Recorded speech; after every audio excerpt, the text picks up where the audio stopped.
बिस्मिल्लाहिर्रहमानिर्रहीम सल्लल्लाहु अलैहि वसल्लम। अस्सलाम वालेकुम क्लास 8। उम्मीद है आप सब खैरियत से होंगे। आज हम करेंगे यूनिट 5 के एक्सरसाइज 5.2 के क्वेश्चन नंबर 3 को। इससे कबल हम प्रीवियस वीडियोस में एक्सरसाइज 5.2 के क्वेश्चन नंबर 1 एंड 2 को डिस्कस कर चुके हैं। इनके लिंक मैंने डिस्क्रिप्शन में दे दिए हैं, आप इनसे लेटर भी लेक्चर ले सकते हैं। एक्सरसाइज 5.2 के क्वेश्चन नंबर 3 की जानिब चलते हैं। क्वेश्चन नंबर 3 है find the value of x minus 2y plus 3z where x is equal to 2a square minus a cube plus 3a plus 4 and y is equal to 2a cube minus 3a square plus 2 minus 2a and z is equal to a4 plus 3a cube minus 6 minus 5a square। तो यहाँ पे उसने हमें एक term दी है। इस term में हमारे पास x, y और z है। तो इस टर्म के अंदर हमने x की, y की और z की वैल्यूज़ को पुट करके बताना है कि x minus 2y plus 3z किसके इक्वल आता है। तो हम लिख लेंगे x minus 2y plus 3z is equal to, तो अब हम x की प्लेस पे x की वैल्यू, जबकि y की प्लेस पे y की वैल्यू और z की प्लेस पे z की वैल्यू को पुट कर देंगे। पहले x है तो हमें यहाँ x की वैल्यू को लिखना है और वो क्या है 2a square minus a cube plus 3a and plus 4। तो यूं हमने क्या किया है, जो x की प्लेस है उसके ऊपर x की वैल्यू को पुट कर दिया है। उसके बाद है हमारे पास माइनस, हमने माइनस यूज़ किया, देन है 2 तो हमने यहाँ पे 2 लिखा, साथ है y तो हमें ब्रैकेट यूज़ करते हुए y की वैल्यू को लिखना है क्योंकि 2 जो है वो y की वैल्यू के साथ मल्टीप्लाई कर रहा है। तो अब हम यहाँ पे y की वैल्यू को लिखेंगे और y की वैल्यू क्या दी गई है 2a cube minus 3a square plus 2, उसके बाद है माइनस 2a, देन है हमारे पास प्लस 3z। तो हमने प्लस का साइन यूज़ किया और देन हमने 3 लिखा और साथ में है z। तो 3 जो है वो z वेरिएबल के साथ मल्टीप्लाई कर रहा है, तो हमें यहाँ पे 3 के साथ जो है वो z की वैल्यू को लिखना है। 3 की वैल्यू z के साथ मल्टीप्लाई कर रही है, 3 z के साथ मल्टीप्लाई कर रहा है। तो अब हम z की प्लेस पे यहाँ z की वैल्यू को लिखेंगे और वो क्या है a4 प्लस 3a क्यूब और उसके बाद है माइनस 6, देन है माइनस 5a स्क्वायर। तो अब हमें क्या करना है यहाँ पे कि जब हमने x की वैल्यू को और माइनस 2 y की वैल्यू को और प्लस 3 और z की वैल्यू को, इस तरह x की प्लेस पे x की वैल्यू, y की प्लेस पे y की वैल्यू और z की प्लेस पे z की वैल्यू को पुट करने के बाद हमने इस 2 को y वाली की वैल्यू के साथ सबके साथ मल्टीप्लाई करना है और 3 को z की सारी टर्म के साथ मल्टीप्लाई करना है। तो हमारे पास यहाँ पे जो पहले वैल्यू है 2a square minus a cube plus 3a plus 4, इस सारी वैल्यू को हमने वैसे का वैसे ही लिख देना है। और अब हम इस माइनस 2 को इन तमाम वैल्यूज़ के साथ मल्टीप्लाई कर देंगे। तो सबसे पहले हमारे पास क्या आ जाएगा माइनस, पहले हम इस 2 को 2a क्यूब से करेंगे तो 2 टाइम क्या आ जाएगा 4 और साथ में a क्यूब आ जाएगा। और फिर हम minus bracket mean multiply minus multiply minus, इस माइनस के साथ मल्टीप्लाई किया तो क्या आ गया प्लस, और 3 टाइम क्या आ जाएगा 6 और साथ में क्या आ गया a स्क्वायर। आगे नेक्स्ट देखें, माइनस ब्रैकेट मीन मल्टीप्लाई और plus, minus multiply minus plus क्या हो जाएगा माइनस, और 2 टाइम क्या आ जाएगा 4, और उसके बाद है माइनस मल्टीप्लाई माइनस क्या आ जाएगा प्लस, और 2 टाइम 4 और साथ में क्या आ जाएगा a। तो यूँ हमने माइनस 2 को इस y की सारी वैल्यू के साथ मल्टीप्लाई कर दिया, तो माइनस 2y से हमारे पास ये टर्म आ गई। अब हमने प्लस 3 को इस z की सारी वैल्यू के साथ मल्टीप्लाई कर देना है।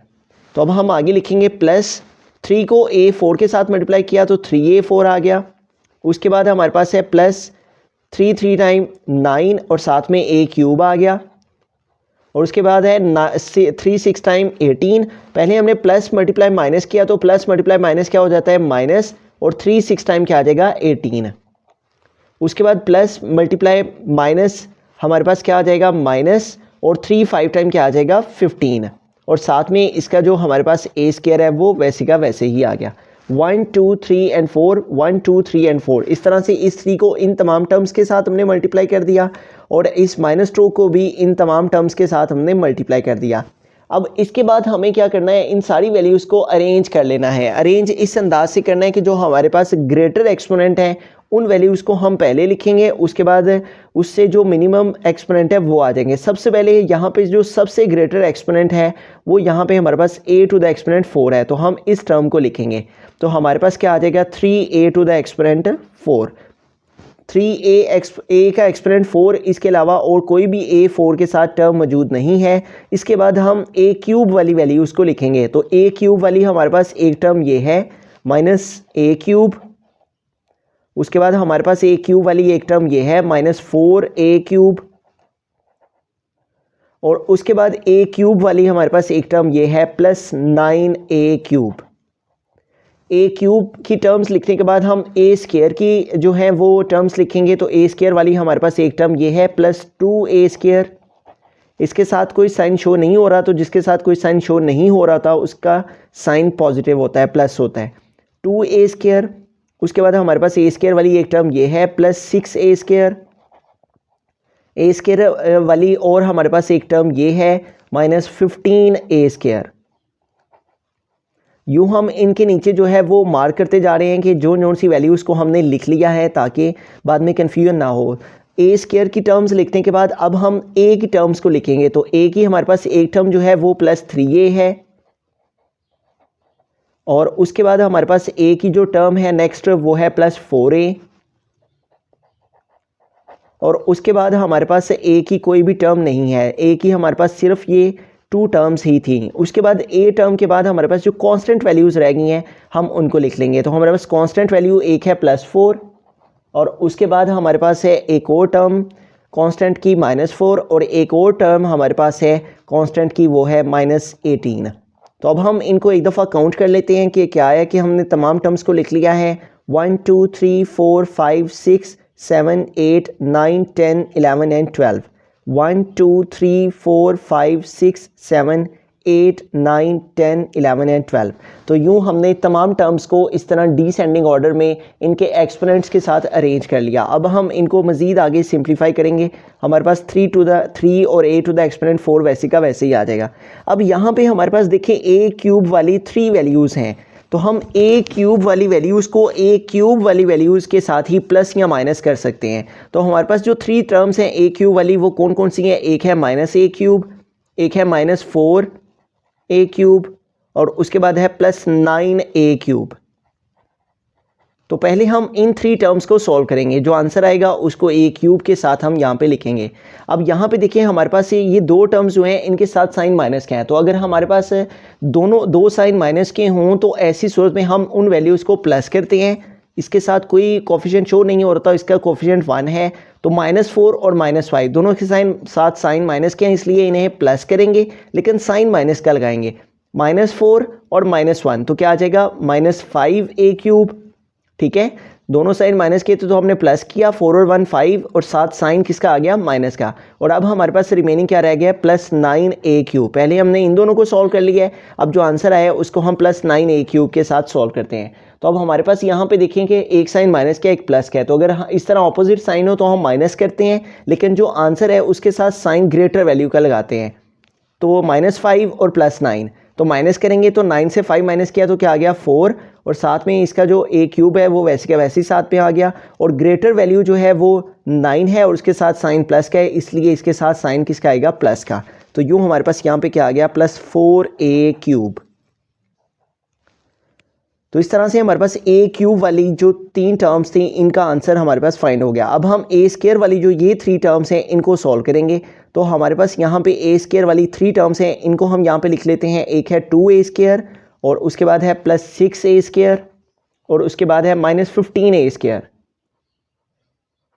तो इन 3 टर्म्स को देखते हैं, तो इन दोनों के साथ हमारे पास साइन जो है वो प्लस के हैं, तो इन दोनों को हम प्लस कर लेंगे। 2 और 6 हमारे पास क्या आ जाएगा, 8, और उसके बाद क्या है, -15 है। तो अब हमारे पास एक साइन प्लस का है, एक माइनस का है, तो इनको हम माइनस करेंगे। ठीक है, +2 और +6 हमारे पास क्या आ गया, +8, और रिमेनिंग क्या रह गया, -15। अब यहाँ पे देखें हमारे पास एक साइन प्लस का है और एक माइनस का है, तो अगर हमारे पास ऑपोजिट साइन हो तो हम माइनस करते हैं, लेकिन जो साइन है आंसर में वो ग्रेटर वैल्यू का लगाते हैं। तो 15 से 8 माइनस करेंगे तो क्या आ जाएगा, 7, और साथ में हमारे पास जो a स्क्वायर है वो वैसे का वैसे ही और ग्रेटर वैल्यू के साथ साइन माइनस का है, इसलिए इसके साथ साइन क्या आएगा, माइनस का आएगा। तो यूँ हमारे पास ये जो ए स्क्वायर वाली 3 टर्म्स थी, इनको सॉल्व करने से हमारे पास क्या आ गया है, -7a²। तो इस तरह से हमारे पास यहाँ पे क्या आ जाएगा, -7a² आ जाएगा। ए स्क्वायर के बाद हमारे पास ए वाली वैल्यूज़ हैं जो कि 2 टर्म्स हैं, सिर्फ एक है 3a और दूसरी है 4a। तो दोनों के साथ साइन जो हैं वो प्लस के हैं, 3a ये भी प्लस का है और 4a ये भी प्लस का है। तो 3 में 4 ऐड करेंगे तो हमारे पास क्या आ जाएगा, 7a। तो यूँ हमारे पास नेक्स्ट क्या आ जाएगा, 7a। उसके बाद हमारे पास यहाँ पे जो कांस्टेंट टर्म्स हैं वो 3 हैं, एक है +4 और दूसरी वैल्यू भी है 4 लेकिन उसके साथ साइन माइनस का है, एक +4 है, एक -4 है और एक है -18। तो अब यहाँ पे हमारे पास जो ग्रेटर साइंस वाली वैल्यूज़ हैं पहले हम उनको सॉल्व करेंगे, -18 और -14 पहले हम इन्हें सॉल्व करेंगे। दोनों साइन माइनस क्यों, तो प्लस किया जाता है लेकिन जो आंसर है उसके साथ साइन माइनस का लगाया जाता है। 8 और 4 12 तो 2 आ जाएगा, 1 कैरी चला जाएगा, 1 + 1 क्या आ जाएगा, 2। तो यूँ हमारे पास -18 और -4 का क्या आंसर आ गया, -22। तो अब हमने इसको इस प्लस वाली वैल्यू के साथ थर्ड वैल्यू के साथ सॉल्व करना है, -22 + 4। तो अब एक साइन माइनस का एक प्लस का तो माइनस करेंगे, लेकिन साइन जो है आंसर में वो ग्रेटर वैल्यू का लगाएंगे। तो 2 से 4 सब्ट्रैक्ट होंगे, इसलिए इस 2 से कैरी लिया, यहाँ पे 12 हो गए, 12 - 4 क्या आ जाएगा, 8 और यहाँ पे रिमेनिंग हमारे पास 1 रह गया।